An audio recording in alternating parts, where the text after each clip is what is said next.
It was a cold, rainy night. The kind of night when people stay inside, lock their doors, and wait for morning. The wind howled through the trees like a lost animal. Raindrops hit the ground hard, like tiny bullets. John Keller sat alone in his small cabin near the woods. He was an ex-soldier. He didn't smile much. He didn't talk much. He liked quiet. His days were simple: chop wood, drink coffee, and stay away from people. That's how he liked it. But that night, something changed. At exactly 2:37 a.m., someone knocked on his door. Knock, knock, soft, calm, not loud.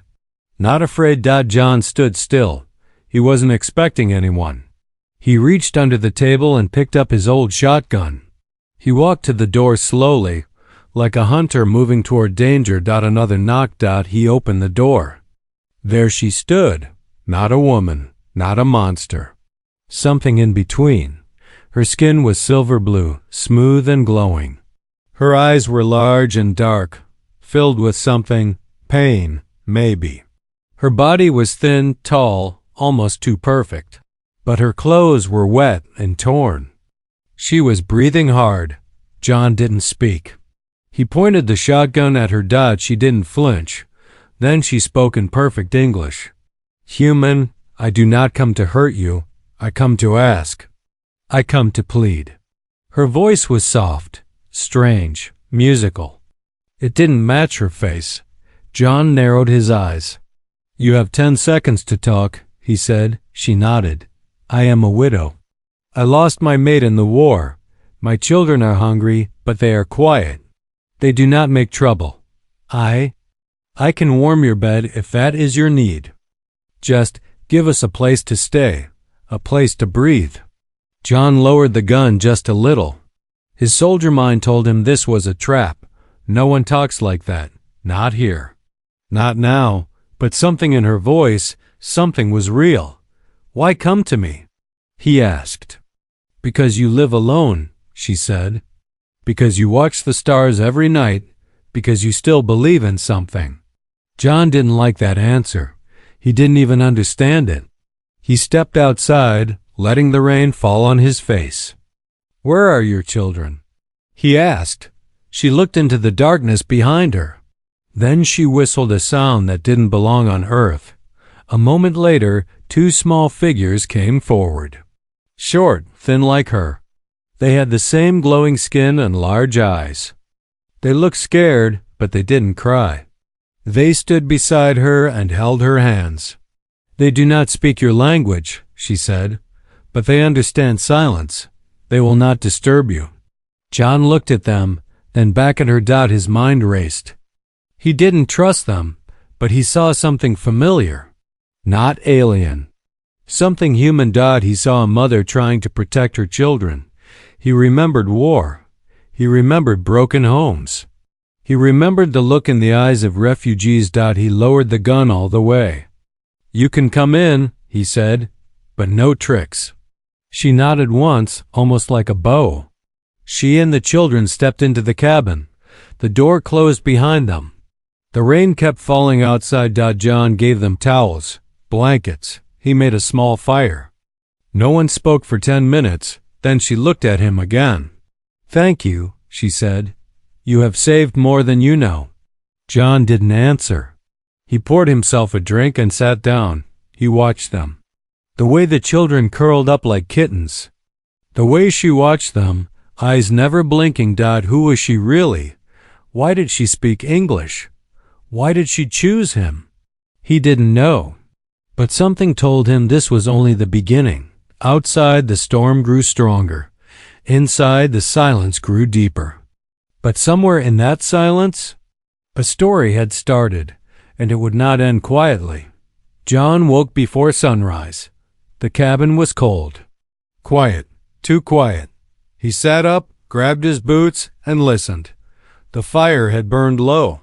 The room was still dim. He turned and looked toward the corner where they had slept. They were still there. The alien mother sat with her back straight, eyes closed but alert. Her children were wrapped in blankets, breathing soft and slow. John stood. He walked into the kitchen and started boiling water for coffee. The smell filled the cabin. It was the only normal thing this morning. The alien woman opened her eyes. Slowly. She didn't say anything. She just watched him. "What's your name?" John asked without turning. There was a pause. "You would not be able to say it," she replied. "Try me. It is Sella." John nodded. He poured 2 cups. One for him, one he placed on the table. She looked at it, smelled the steam, then shook her head. "It tastes like war," she said. John didn't answer. He sat down and took a sip. The silence between them wasn't uncomfortable. It was careful. Suddenly, a small sound came from behind. One of the children had woken up. The smaller one, no taller than a chair. Its skin glowed faintly in the dark room. It walked slowly, barefoot, and curious. It stopped at the bookshelf. John had old things there, photos, medals, dusty books, and a small wooden box. The child reached toward the box. "Hey," John said, but it was too late. Tiny fingers touched the box, and everything changed. A flash of light blue, sharp like lightning, burst from the child's hand. The box shook, cracked, and split in 2. Inside it were only matches. But now they were burned to ash. John stood, grabbing his shotgun again. What the hell was that? Sella rushed to her child and held them close. She looked scared, but not surprised. "They are not like you," she said. "They are still learning control." "Control? Of what?" John asked. Sella looked at the ashes. Her voice lowered. "Salt and fire. That is what lives in their blood. We are born from storms. We feed on light. When they feel fear or joy or pain, they release energy." John backed away. "You're dangerous." "So are you," she said quietly, "but I did not point a weapon when you opened your door." John lowered the shotgun again, slowly. The child looked up at him. There was no guilt, just wide, glowing eyes and something else, curiosity. "Do they know they can do this?" John asked. "No," Sella said. "Not yet." She tucked the child back into the blanket, whispered something in a language John couldn't understand. John sat back down. His head was heavy. He wasn't sure what was worse, the fact that they were powerful, or the fact that they trusted him. "Why me?" he asked again. "Why come here?" Sella stood, walked toward the window. Outside, the sky was turning orange with dawn. Trees swayed in the cold wind. "Because you are not a hero," she said. "You are broken. You have nothing to lose. Men like you are the ones who surprise us." John said nothing. She turned back to him. "We are not safe here. Others will come. Soldiers, scientists. Not all aliens want peace." "Others like you?" She shook her head. "No," she whispered. "Worse." A long silence followed. John looked at the burned box, then at the child now sleeping peacefully again. He didn't know if he was protecting them or if they would soon need protection from him. Outside, the wind screamed louder, as if warning them, but inside, the fire burned low. And something ancient had entered his world. Not just aliens, but choices and consequences. John didn't sleep that night. He sat in his old wooden chair, staring at the fire. Every crackle of the wood reminded him he was no longer alone. Sella and the children were asleep on the floor beside the fire. Their skin glowed softly in the dark, like moonlight on water. It was quiet. Too quiet. John stood up slowly and walked over. He wasn't sure what he was doing, just looking, he told himself. One of the children had kicked the blanket off. Its arm was bare. That's when John saw it, a strange mark, glowing blue. Right beneath the skin, near the shoulder. It pulsed like a heartbeat. The shape looked like a spiral, but broken in the middle. John leaned closer. It wasn't a tattoo.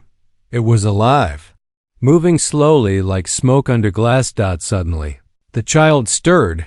John stepped back quickly, But the child didn't wake, just turned over, pulling the blanket close. John stared at the fire, unsure what he had seen Dot in the morning. He asked Sella about it. "Your child has something, a mark." "What is it?" Sella didn't answer at first. Her face turned still, almost like stone. Then she nodded. "You saw the sign?" "What does it mean?" She sat down across from him. "All children of our kind carry marks. They are passed from the father. My mate was a scientist. But before science, he was something else." "A warrior?" She nodded. "Long ago, before peace, our kind fought across stars. That mark belongs to the line of old protectors. My younger child has it. The older does not." John blinked. "So you're saying your child is some kind of alien soldier?" "Not yet," she said, "but the potential is there. That's why we ran." She looked at him, now deep honest. "When my mate died, I thought they would be safe. But after the mark appeared, the others came. They wanted to take him, train him, turn him into something I feared." "What did you fear?" John asked. "A weapon." There was a heavy silence. "Why tell me this?" John asked. "Because you are watching us closely. Because soon you will have to choose." "Choose what? Whether to protect us or give us away?" John stood. He felt hot, angry, confused. "You came here. You brought danger to my home." Sella looked up. "And yet you still feed us.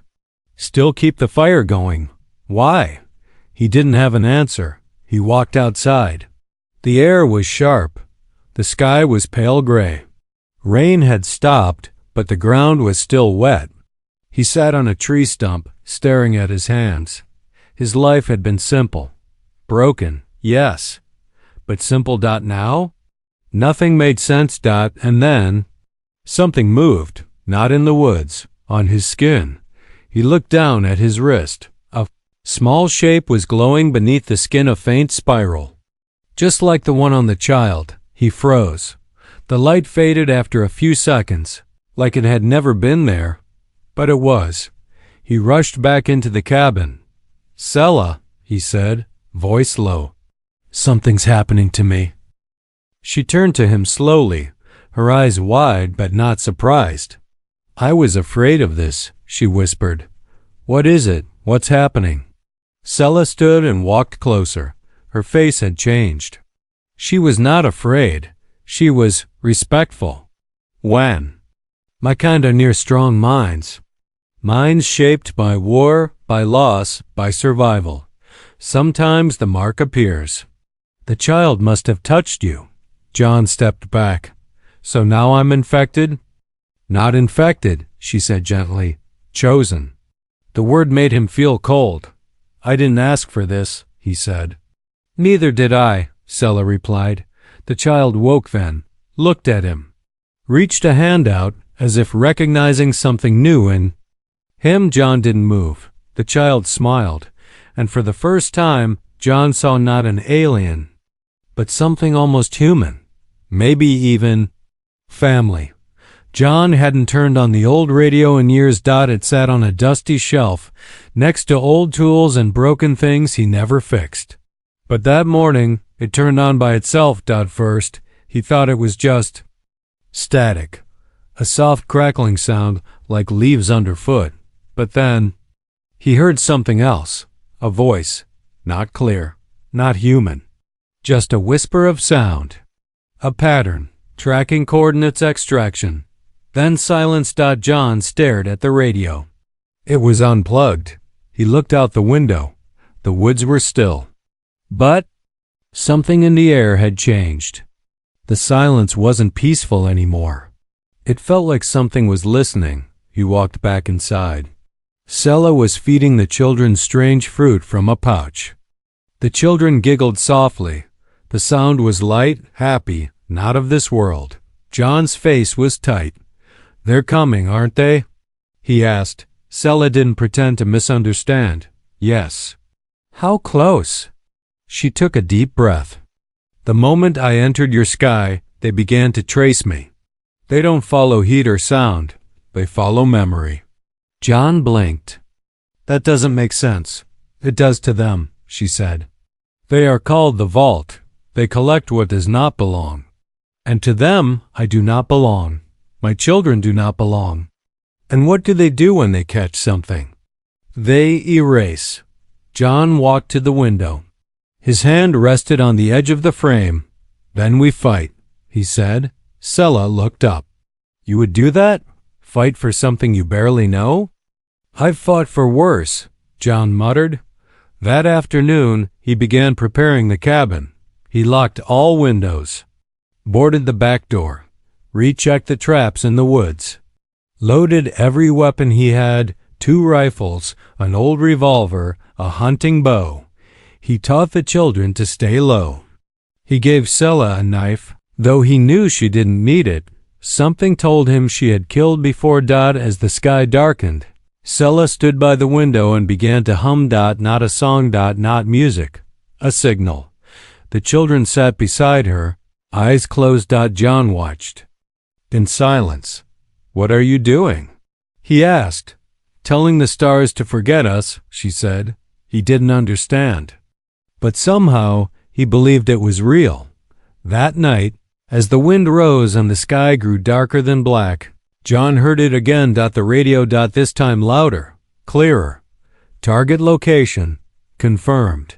Extraction in process. Visual contact imminent. He grabbed his rifle and ran outside. Nothing. Just trees, wind, darkness, and then a sound like a blade slicing air. He looked up. A small black drone floated above the cabin, silent, glowing with 4 red dots. Watching. Recording. John aimed and fired. The drone dodged, unnaturally fast, then flew higher. Sella rushed out. Beside him. Don't shoot again, she said. It's already seen enough. Then what do we do? She looked up at the sky, her face pale. We run. John hesitated. Where? They'll follow us? Yes, she said. But now we run toward something, not away. John narrowed his eyes. Toward what? Sella turned to him, and for the first time he saw true fear in her eyes. Toward the only place they don't dare enter. And where's that? She whispered, Earth's memory. John had no idea what that meant, but the drone was already gone, and the war had already begun. The wind was biting cold. The forest grew darker as they walked. No lights, no trail, only shadows and broken roots. Sella moved ahead, silent as smoke. The children walked beside her, quiet and alert. John followed, rifle in hand. Where are we going? He asked again. To a place older than your cities, she said. Older than your kind. You said Earth's memory. What does that mean? Sella didn't answer. Not yet. After an hour they reached a wide cliffside hidden behind thick trees. A crack in the rock split downward like a giant scar. Sella placed her hand against the stone. It shimmered, faintly. The crack opened wider, revealing stairs carved into the earth. The air inside was warm, heavy, like it had not been touched in centuries. They stepped in. The walls of the cave glowed faintly, lit by stones that pulsed with slow, soft light. Strange markings ran across the surface, symbols, spirals, shapes not found in any human language. John stared. This isn't yours, he said. Sella looked back at him. It is, but also yours. They reached a large chamber at the bottom. It was a dome, round, perfect, and silent. In the center stood a stone table, cracked but still strong. Around it were carvings of tall figures with glowing eyes. John walked slowly around the room. He saw something that stopped him, a carving. Of Earth. But not today's Earth. An Earth without cities, without borders. Just blue, green, and sky. Floating above it was one of Sella's kind, holding a child. You've been here before, John said. We were born here, she replied, long before your species walked upright. Before you had words, before you had fire. John turned. You said you were aliens. We left. We became aliens. But once, long ago, Earth was home. One of the children touched the table. It glowed instantly. Symbols lit up across the room. A low hum filled the air. The walls began to move, not shake. Move, like they were alive. What's happening? John shouted. The memory is waking, Sela said. A large panel rose from the ground. Inside it, a floating orb of light spun slowly like a tiny sun. Sela knelt. This is the seed, she whispered. Our last connection to Earth's beginning. What does it do? It remembers. It records everything. And now it has seen you. John stepped back. The orb shifted, floating closer to him. Suddenly, John felt something rush through. His mind. Memories not his. Cities he'd never seen. Stars that didn't belong to this galaxy. Creatures that spoke in soundless words. He gasped out, then it stopped. The orb floated. Back. The cave fell silent again. John leaned against the wall, breathing hard. That wasn't just memory, he said. That was history. Sela nodded. The vault fears this place because it reminds them of the truth, that we are not trespassers. We are the forgotten. And Earth is not theirs to protect. It's yours? John asked. No, she said. It's ours. She placed a hand on the wall. Yours, mine, our children's. This world remembers everything, even when we forget. Suddenly the orb turned red. A sharp sound echoed through the cave, like glass breaking in slow motion. Sela stood quickly. They found us. The vault. The memory opened the signal too wide. Can we fight? John asked. Not here, she said. This place must not be taken. Then what now? Sela turned to the children. Now, we wake what sleeps below. John blinked. There's more? She looked at him, tired but full of fire. This is not a cave. It is a keyhole. She pointed to the floor. Beneath us is a ship. A ship? Not just any ship, she said. She placed her hand on a glowing stone. The floor began to crack, slowly revealing metal beneath the dirt. The first ship.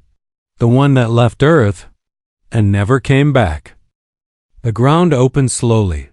The old stone floor cracked and fell away, revealing smooth black metal beneath.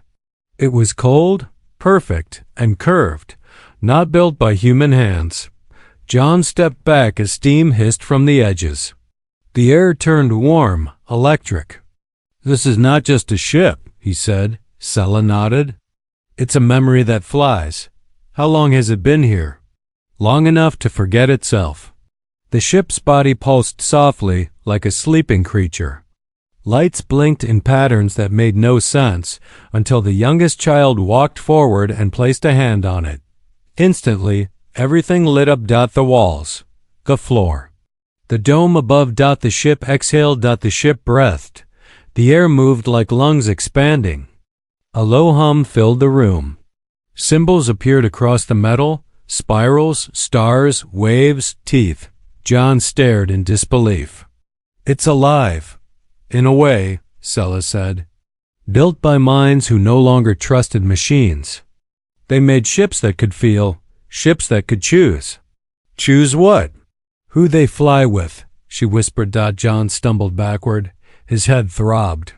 His skin burned. He pulled up his sleeve. The mark on his arm was now glowing. Bright blue, spreading like roots across his shoulder. Sela! Something's happening. She looked at him, eyes wide. The ship has seen you. What does that mean? It's reading you. Measuring your pain, your anger, your purpose. John fell to one knee. Visions hit him like lightning, stars collapsing, ships burning, voices crying in languages he didn't know but somehow understood. The ship was showing him a war that hadn't ended, not really. The older child, cried out. They ran to the center of the ship, pressing both hands to the floor. The walls rippled like water. Panels opened. A seat rose, carved from metal, shaped like no throne, but older than any human crown. "It's calling," the child whispered. "Calling." "What?" John asked. Sella didn't answer, because she was afraid to. Suddenly, alarms echoed through the cave. Not human alarms. Deep, vibrating tones that made bones ache. The vault was near. Sella turned sharply. "They've pierced Earth's lower sky. They'll be here in minutes. Then we fight," John said again. "Not without the ship," she replied. But the ship wasn't listening to her. It was watching. John. He walked slowly to the center. The ship pulsed harder, louder. The lights grew brighter. Sella shouted, "Wait, you don't know what it will do." "I don't care," John said. "I'm tired of waiting to die."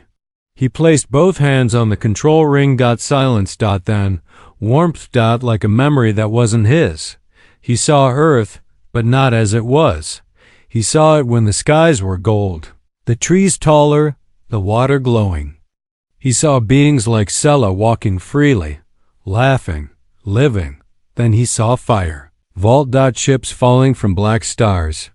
Children turned to ash. He saw Sella's mate, tall, proud, crushed under silver boots.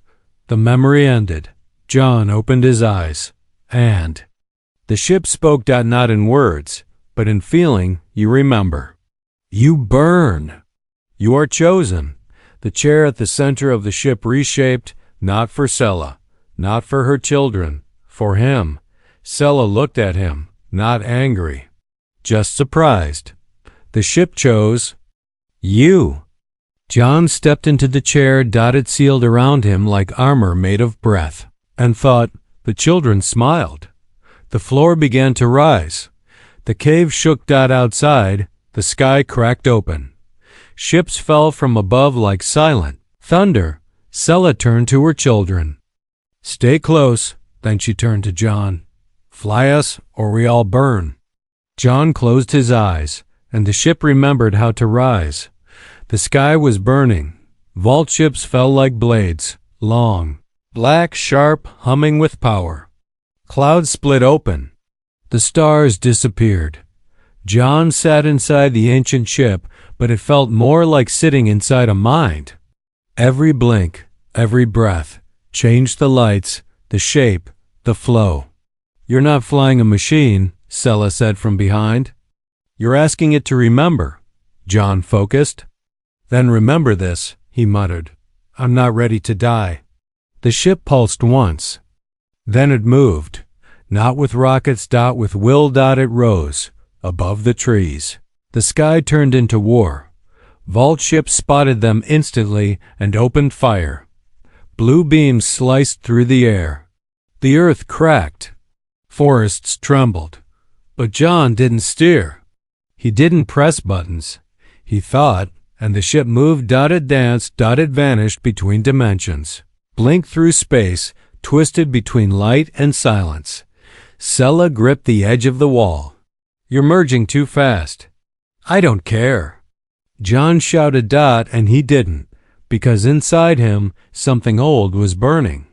Not fear. Memory. In a flash, he was a child again, watching his town burn in a war he couldn't stop.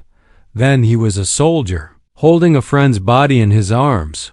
Then he was alone, in a cabin, staring at nothing. But the ship wasn't hurting him. It was understanding him. And the vault?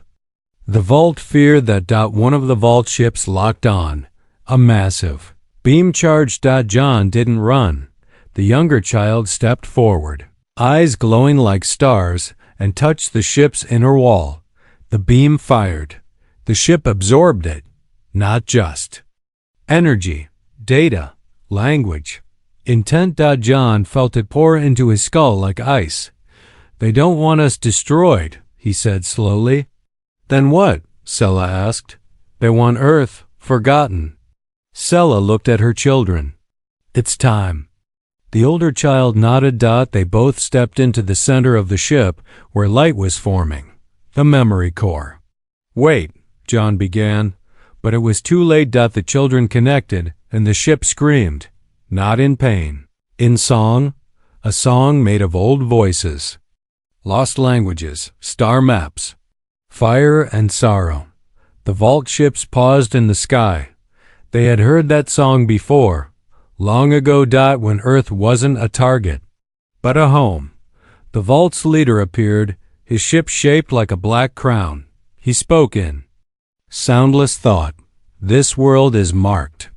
Your blood has no place here. John stood up in the ship's center.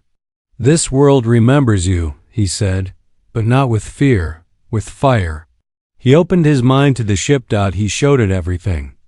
War, the cabin, the children's laughter, the pain of choosing to care again. The vault tried to send commands to the ship, but this ship no longer followed orders. It followed John, and John chose to make Earth remember. A final weapon rose from deep in the ship, a pulse engine built, not to destroy, but to reveal. What is that? John asked. Sela looked at it, awe in her eyes. The memory beacon. They erased us from history. Now we show them we're still here. John smiled. Do it. The children pressed their palms together. The ship roared. A blast of golden light exploded upward, spreading across the sky. Like sunlight cracking through darkness. Every vault ship froze. Their systems failed. Their minds overloaded. Because suddenly, Earth was no longer hidden. It was witnessing. The vault leader fled. The others followed, not out of fear, but because they could no longer deny what was buried deep beneath Earth's soil. They had come from here, they had broken it, and now it remembered. The D's. Sky cleared. The stars returned. John collapsed back into the seat. Is it over? He whispered. Sela smiled. No, she said. Now it begins. Weeks passed. The cabin was rebuilt. The children laughed again. Sela planted seeds from another world in Earth's soil. They grew. John didn't talk much, but when he looked at the stars, he smiled. Because for the first time, he wasn't just watching them, he was part of them.